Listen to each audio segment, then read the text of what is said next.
चलिए तो अब की बार कमाई छप्पर फाड़। जी हाँ, बनो अपना फाइनेंस मिनिस्टर में आज वाकई हम मुनाफे के आइडियाज़ की झड़ी लगाने वाले हैं, क्योंकि कुछ ऐसे दिन जहाँ पर आप बाज़ार में ख़रीदारी करके या अगर अपने मुनाफे को बांधना चाहते हैं, भले ही वो रणनीति हो, किस तरह से अपने पोर्टफोलियो को मुनाफे की दिशा की ओर आप बढ़ा सकते हैं, इस पर हमारा फोकस होने वाला है। मेरे साथ हमारे खास मेहमान भी जुड़ गए हैं, रत्नेश गोयल, सीनियर टेक्निकल और derivative analyst, Arihant capital. Ratnesh, good evening और स्वागत है आपका हमारी इस बेहद खास पेशकश में। तो वाकई छप्पर फाड़ कमाई का इंतज़ार है हमारे दर्शकों को, और ये सवाल जो है कल के मद्देनज़र ख़ास रहने वाला है, क्योंकि आप जो शो में हैं हमें ख़ास बाय कॉल्स देने वाले हैं, जो हो सकता है कल ही पूरे हो जाएं, या अगर आप कोई लंबा टारगेट देना चाहते हैं जिसमें कोई निवेश का नज़रिया भी बनता है तो वो भी आप दीजिएगा। लेकिन उससे पहले एक बाज़ार के टेक्निकल ओवरव्यू मैं आपसे चाहती हूँ, जहाँ पर कमोबेश कल के लिहाज से या अगले कुछ दिनों के लिहाज से बाज़ार घूमता हुआ आपको दिखाई दे रहा है। गुड गुड इवनिंग कविता। सभी दर्शकों को मेरा नमस्कार। डेफिनेटली अगर पहले बाजार की बात करें तो आज काफी अच्छी गैप अप ओपनिंग हमको देखने को मिलेगी, जो कि थोड़ा सा एग्जिट पोल के बारे में थोड़ा सा अनुमान इसका ही था।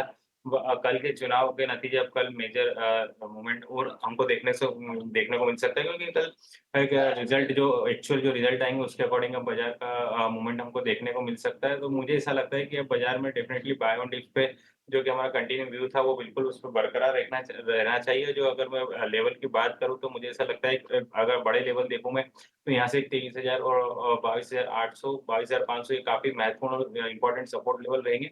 यहाँ पे कभी भी कुछ भी डिप अगर हमको मिलता है एक नतीजों के बाद में या आने वाले दिनों में, तो मुझे ऐसा लगता है कि बिल्कुल यहाँ पे खरीदारी करनी चाहिए।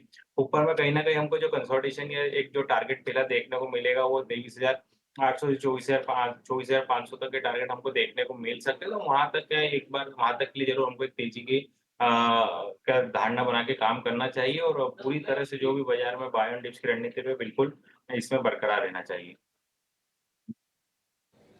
बहुत सारा स्टॉक स्पेसिफिक एक्शन और बहुत सारी बाय ऑन डिप्स की रणनीति जो अब आने वाले कुछ पलों में हम आपको बताने वाले हैं। और ऐसे में आज जो आप हमारे टिप्स लेकर आए हैं वो केवल एक ही दिन की रणनीति के लिहाज से है, या अगर आप निवेश करना चाहें तब भी कर सकते हैं। क्या व्यू रहने वाला है आपका, क्योंकि हम तो लोगों को छप्पर फाड़ कमाई करके देना चाहते हैं। अब ऐसे में आपकी पिक्स जो हैं वो कितने समय के अनुसार आपने निकाली हैं? कई तरह देखिए, अगर छप्पर-फाड़ कमाई करना है तो वो तो एक दिन में थोड़ी-सी मुश्किल है, पर हाँ, अगर थोड़ा-सा नज़रिया रखेंगे 2-3 दिन का या 1 हफ्ते या 10 दिन का, तो बिल्कुल उसमें कमाई हो सकती है, क्योंकि आज के दिन में हमने काफ़ी बड़ी तेज़ी देख चुके हैं। तो 2-4 दिन कंसोलिडेशन के रह सकते हैं, तो जो मेरे पीक रहेंगे वो आप 10 दिन, 15 दिन, महीने भर के लिहाज से भी रख सकते हैं। तो उनमें ज़रूर जिस तरह का आपका जो स्लोगन है छप्पर-फाड़ के कमाई, उसको पूरी तरह से हमारे दर्शकों को, निवेशकों के लिए वो करके देगा। ऑलराइट, तो चलिए मेरे ख्याल से इसका सिलसिला शुरू कर दें, क्योंकि दर्शकों को आपके रिकमेंडेशंस का ही इंतज़ार है। पीएससी एक ऐसी थीम बनती हुई दिखाई दे रही है रत्नेश, जिसके चलते हमने न सिर्फ स्टॉक स्पेसिफिक एक्शन देखा है, बल्कि भले ही हम 100 दिन के एजेंडों की बात करें, ये सब बातें तब हो रही है अगर एग्जिट पोल्स के मुताबिक ही हम चुनाव नतीजे आते हुए देखते हैं। तो मैन्युफैक्चरिंग की थीम हो गई, पीएससी की थीम हो गई, ये कुछ थीम्स है जो हम बाजार में चलती हुई भी देख रहे हैं। पीएसयू बैंकों की भी खास यहाँ पे चर्चा करना ज़रूरी होगा। तो क्यों ना रिकमेंडेशंस में से ऐसे ही कुछ थीम्स के नाम अगर आपके पास हैं तो वो आप रेकमेंड करें, या शुरुआत उससे करें? बिल्कुल, मेरे पास जो पहले तो एक रिकमेंडेशन मैं देना चाहूँगा, तो जैसा आपने पहले ज़िक्र करा जो पीएसयूज़ बैंक है, तो उसमें जो सबसे आउट परफ़ॉर्म करने वाला मुझे ऐसा लगता है जो स्टॉक रहेगा, या जिसको हम घोड़ा बोल सकते हैं, क्योंकि वो तेज़ गति से दौड़ने वाला है। आज भी दौड़ा और आगे भी हमको दिखाई दे सकता है, वो है एसबीआई। एसबीआई मुझे ऐसा लगता है कि अगर किसी को थोड़ा-सा शॉर्ट टर्म के लिहाज से करना है, तो बिल्कुल यहाँ पे ₹870 का स्टॉप लॉस लगा के खरीदारी करी जा सकती है। जो टारगेट बन सकते हैं वो ₹960 के बन सकते हैं। ये जो मैंने दिया है आपको एक एक 1 हफ्ते या 10 दिन के नज़रिए से कॉल दिया है, पर अगर किसी को लंबे नज़रिए से कॉल लेना है, तो इसमें मुझे ऐसा लगता है कि ₹800 की स्टॉप लॉस बना के बिल्कुल इसमें खरीदारी करें, कुछ भी टिप आता है वहाँ पे भी खरीदारी करें, तो ये बहुत ही जल्द हमको 4 फिगर में हमको दिखाई देगा ये एसबीआई। तो इसमें ज़रूर एक निवेश के या ट्रेडिंग के लिहाज से मेरे हिसाब से एक इसमें रहा जा सकता है। इसके साथ में ही अगर और पीएसयूज़ बैंक में मुझे ऐसा लगता है जो थोड़ा-सा स्मॉल पीएसयू बैंक है, तो उसके अंदर हम एक सेंट्रल बैंक को भी ऐड करा जा सकता है, कि सेंट्रल बैंक में मुझे ऐसा लगता है कि काफ़ी अच्छा एक कंसोलिडेशन के बाद में काफ़ी अच्छा मोमेंटम यहाँ पे दिखाई दे सकता है और ये जो छोटी सी पीएसयूज़ बैंक है, इनमें अब जब मोदी जी का तीसरा टर्म आने वाला है, इनके लिए कुछ ना कुछ ज़रूर बड़े कदम उठाए जाएँगे सरकार के द्वारा। तो मुझे ऐसा लगता है कि इनमें काफ़ी एक अच्छा मोमेंटम और अच्छी कमाई इसमें दे दी जा सकती है। तो सेंट्रल बैंक में भी मेरे यहाँ पे एक निवेश के लिहाज से एक आइडिया रहेगा जो कि यहाँ पे ₹60 के स्टॉप लॉस लगा के करा जा सकता है काम। ऊपर में जो टारगेट मुझे दिखाई देते हैं सेंट्रल बैंक में वो कम से कम अगर थोड़ा-सा लॉन्ग टर्म या मिड टर्म का नज़रिया रखेंगे तो ₹90 से ₹95 तक के टारगेट आ सकते हैं। तो मेरे ख्याल से पीएसयू बैंकों की अगर हम बात करें तो रत्नेश की यहाँ पर पिक्स है, एक तो एसबीआई है और सेंट्रल बैंक है। और रत्नेश, ये जो है 7 से 10 दिन का नज़रिया आप बता रहे हैं? बिल्कुल कविता मैंने 2 टारगेट दिए, 7 से 10 दिन वाले भी टारगेट हाँ। दिए और 1 महीने 2 महीने के हिसाब से भी टारगेट दिए। तो जिस तरह से हमारे जो भी हमारे दर्शक है, जो जिस तरह का जो रुचि रखते हैं, वो उस हिसाब से उसको कॉल को ले सकते हैं। तो रत्नेश, एसबीआई में पहला टारगेट कौन-सा है आपका? पहला जो अगर टारगेट ट्रेडिंग के लिहाज से देखा जाएगा तो ₹960 का पहला टारगेट आएगा। चलिए, और ये 870 के स्टॉप लॉस के साथ। उसके बाद अगर थोड़ा-सा 2 महीने तक का व्यू हो किसी का तो? तो बिल्कुल, जैसा मैंने कहा हर टिप पे बाय करें, ₹800 तक इसमें का ओके। मुझे नहीं लगता कि ₹800 के नीचे जाएगा, तो ₹800 के स्टॉप लॉस से हम बाय करें। बहुत ही जल्दी हमको 4 फिगर में ये स्टॉक देखने को मिल जाएगा। 4 फिगर, चलिए, यानी 1000 या उसके ऊपर भी जाता हुआ देख सकते हैं एसबीआई, अगर आपके पास 2 महीने तक का व्यू है। सेंट्रल बैंक आपने कहा, सेंट्रल बैंक में स्टॉप लॉस 60 का लगाना होगा, टारगेट यहाँ पे 90 का बता रहे हैं, लेकिन ये भी पहला टारगेट है। उसके बाद कोई अगर लंबा होल्ड करना चाहे तो रत्नेश कितना कमा पाएंगे? बिल्कुल, अगर और थोड़ा-सा कोई लंबा होल्ड करना चाहेगा, तो एक्चुअली जो स्मॉल्स बैंक के थोड़ी धीरे-धीरे मोमेंटम देता है, तो इसमें थोड़ा-सा मिड टर्म ₹90 आने में थोड़ा-सा मिड टर्म तो लगेगा। पर हाँ, अगर ₹90 के बाद में कोई रिवाइज़ करके अपने होल्डिंग को रखेगा या हमसे 89 पे वापस से पूछ सकता है, तो मुझे ऐसा लगता है ₹115 तक के टारगेट वापस आ सकते हैं। चलिए, तो बैंकिंग स्पेस में, पीएसयू बैंकिंग स्पेस में एसबीआई और सेंट्रल बैंक रत्नेश की पिक है। रत्नेश, अगला कौन सा सेक्टर और कौन सा स्टॉक चुना है आपने? मुझे ऐसा लगता है अब इसके बाद में हमको रियल्टी इनमें काफ़ी अच्छा एक मोमेंटम हमको देखने को मिल सकता है। तो उसके अंदर जो मेरा फ़ेवरेट पिक रहेगा वो डीएलएफ रहेगा। डीएलएफ में मुझे ऐसा लगता है कि अब एग्ज़िट पोल और नतीजों के पहले करेक्शन हो चुका है, तो अब ये वापस से नई तेज़ी के लिए तैयार हो गए हैं।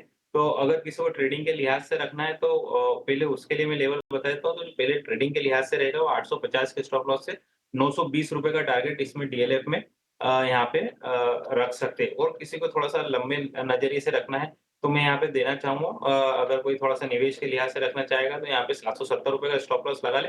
मुझे ऐसा लगता है कहीं न कहीं ये बहुत ही जल्दी आपने जो अभी जो रिसेंट में इसने हाई बनाया था अपने ₹950 उसके ऊपर निकल के ₹1000 तक के टारगेट देखने को मिल जाएँगे। क्षेत्र में मेरे ख्याल से एक रिवाइवल तो हम काफ़ी लंबे समय से होता हुआ देख रहे हैं, लेकिन उसमें भी इस खास कंपनी को चुनने के पीछे ऑब्वियसली टेक्निकल चार्ट्स पर आपने ये फैसला लिया है, बट उसके अलावा भी नियर टर्म आउटलुक यहाँ पर इसका इतना ऑप्टिमिस्टिक क्यों लग रहा है आपको? अगर दूसरी चीज़ हम बात करें, आप देखें किस तरह की डिमांड बहुत ज़्यादा डिमांड रियल एस्टेट में हमको देखने को मिल रही है।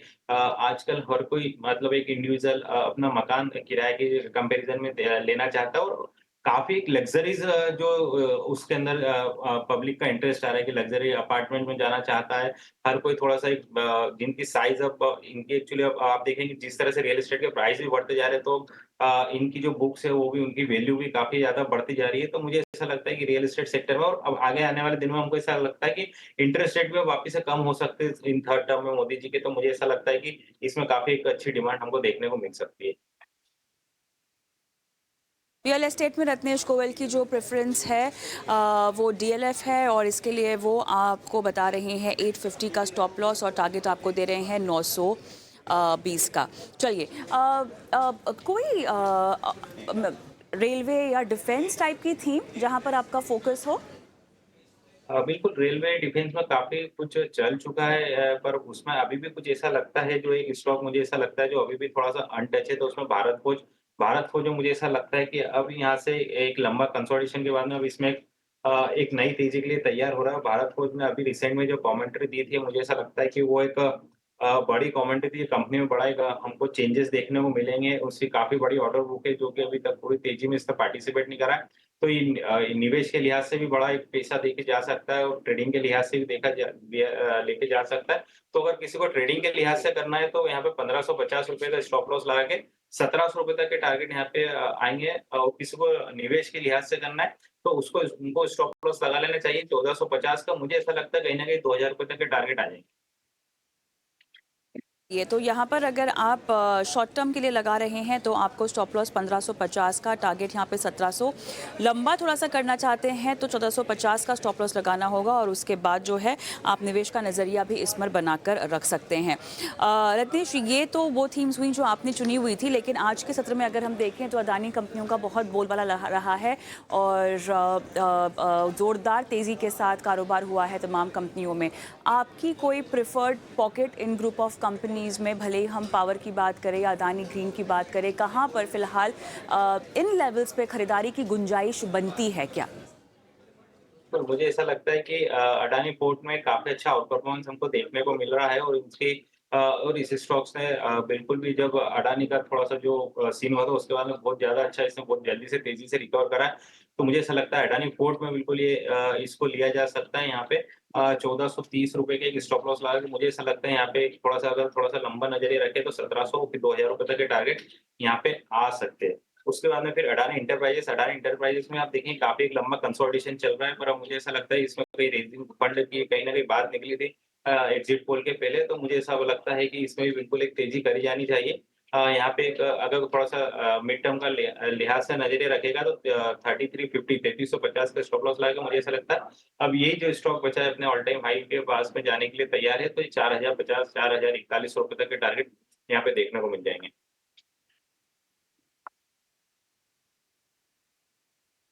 ऑलराइट, चलिए तो एक बार हम फिर से ज़रा वो तमाम रिकमेंडेशंस बता देते हैं जो रत्नेश ने दर्शकों को सुझाई है। और ध्यान रखिएगा, यहाँ पर दो तरह की रिकमेंडेशन दी गई है, एक तो एक हफ्ते के आसपास की और उसके बाद अगर आप लंबा भी रुकना चाहते हैं तब भी इन कंपनियों में आपको रुक लेना होगा। बस सलाह आपको चाहिए तो वापस हमसे ले लीजिएगा। एक बार फिर से तमाम जो टारगेट्स हैं हम यहाँ पर फ्लैश करते हैं। SBI देखिए, यहाँ पर आपको स्टॉप लॉस लगाने की सलाह दी जा रही है 870 की और पहला आपका टारगेट होगा 960 का। कोई अगर लंबा भी रुकना चाहता है तो 1000 या उसके ऊपर तक के टारगेट्स जो हैं आपको देखने को मिल सकते हैं। स्क्रीन पर लेकर आएंगे हम ये तमाम कॉल्स और रिकमेंडेशंस जो रत्नेश ने दी है। ये DLF आपकी स्क्रीन पे पहले फ्लैश हो रहा है जहां पे 850 का स्टॉप लॉस ये बता रहे हैं और साथ ही टारगेट आपको दे रहे हैं 920 का। उसके बाद SBI 870 का स्टॉप लॉस, 960 तक का टारगेट बताया जा रहा है और उसके बाद भारत फौज भी रत्नेश के रडार पे है जहां पे 1550 का स्टॉप लॉस और टारगेट आपको 1700 का दिखाई दे रहा है। तो 1000 के ऊपर तक भी अगर आपके पास समय है तो आप निवेश का अगर नज़रिया बनाएं तो स्टॉक को जाता हुआ देख सकते हैं। इसके अलावा क्योंकि PSU में भी हमने एक रिकमेंडेशन मांगी थी जहां पर सेंट्रल बैंक एक और चॉइस उभर कर आ रही है रत्नेश की तरफ से और स्टॉप लॉस होगा यहाँ पर 60 का, टारगेट होगा यहाँ पर 90 का। और रत्नेश, इसके अलावा आज के दम पर क्योंकि हमने कुछ ऑटो नंबर्स भी आते हुए देखे हैं जहाँ पर पैसेंजर और कमर्शियल व्हीकल्स में थोड़ा सा पुल बैक हमें मेके आंकड़ों में आते हुए मिला है, लेकिन इस पूरे क्षेत्र में यहाँ पर आपकी कोई पिक ऑटो या ऑटो एंसिलरी स्पेस पे जहाँ पे फोकस किया जा सकता है?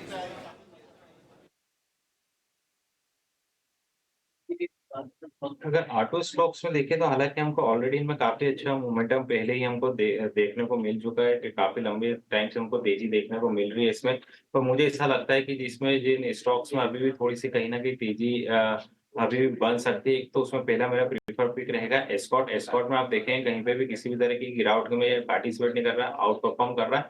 तो यहाँ पे निवेश के लिहाज से ज़रूर इसमें काम करा जा सकता है। यहाँ पे जो निवेश के लिहाज से जो स्टॉप लॉस लगाने की मेरी सलाह रहेगी, वो थोड़ा-सा यहाँ पे एक ₹3650 का स्टॉप लॉस लगा के मुझे ऐसा लगता है कहीं न कहीं इसमें हमको 4600 के टारगेट इसमें देखने को मिल जाएँगे। स्कॉच रेकमेंड किया जा रहा है और स्टॉप लॉस 3650 का और 4600 तक के टारगेट्स यहाँ पर देखने को मिल सकते हैं।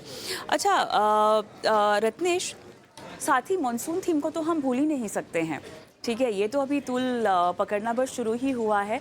तो बताइएगा, एग्री और एग्रीटेक कंपनी, फर्टिलाइज़र कंपनी जहाँ पर आपको लगता है कि कुछ मौके हैं, इस तरह की केमिकल कंपनी जहाँ पर आपको लगता है कि फ़िलहाल वैल्यूएशंस अट्रैक्टिव हैं? मुझे ऐसा लगता है कि हमको काफ़ी लंबे टाइम से कंसोलिडेशन फर्टिलाइज़र स्टॉक्स में देखने को मिल रहा है। तो उसमें से एक मेरा जो बेस्ट पिक रहेगा वो आरसीएफ रहेगा। आरसीएफ आप देखेंगे अपने पूरे इस कंसोलिडेशन में या पूरी इस गिरावट में अपने पूरे की एवरेज के साथ में ट्रेड कर रहा है। तो मुझे ऐसा लगता है अब इनमें कहीं न कहीं तेज़ी हमको देखने को मिल सकती है। इसमें रिस्क रिवॉर्ड रेशियो बहुत फ़ेवर में बैठता है। यहाँ पे 147 का करीब एक छोटा-सा स्टॉप लॉस लगा के यहाँ पे तेज़ी करी जा सकती है, जो कि हमको यहाँ पे 180 के टारगेट देखने को मिल जाएँगे।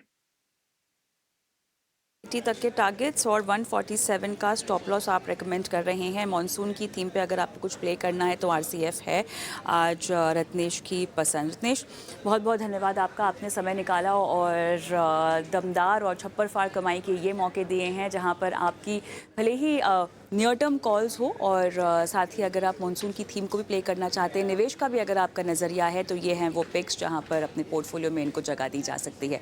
धन्यवाद आपका रत्नेश।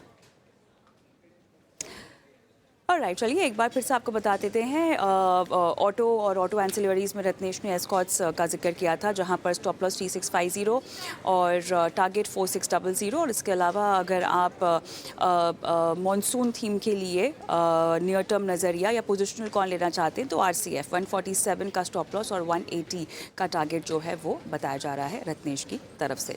हम ब्रेक पर जाने से पहले भी तमाम कॉल्स एक बार फ्लैश कर देंगे, लेकिन फिलहाल रुकेंगे छोटे से ब्रेक के लिए क्योंकि हमने स्टॉक स्पेसिफिक बातें तो कर ली है, लेकिन 5 साल के लिए कोई थीम अगर आपको पकड़नी है सेक्टर के लिहाज से और उससे जुड़ा कोई म्यूचुअल फंड आपको खरीदना है पोर्टफोलियो में, तो वो कौन सा होना चाहिए? 5 साल का कोई लखटकिया पोर्टफोलियो बनाना है सेक्टर स्पेसिफिक, तो इस पर बातचीत करेंगे ब्रेक के बाद।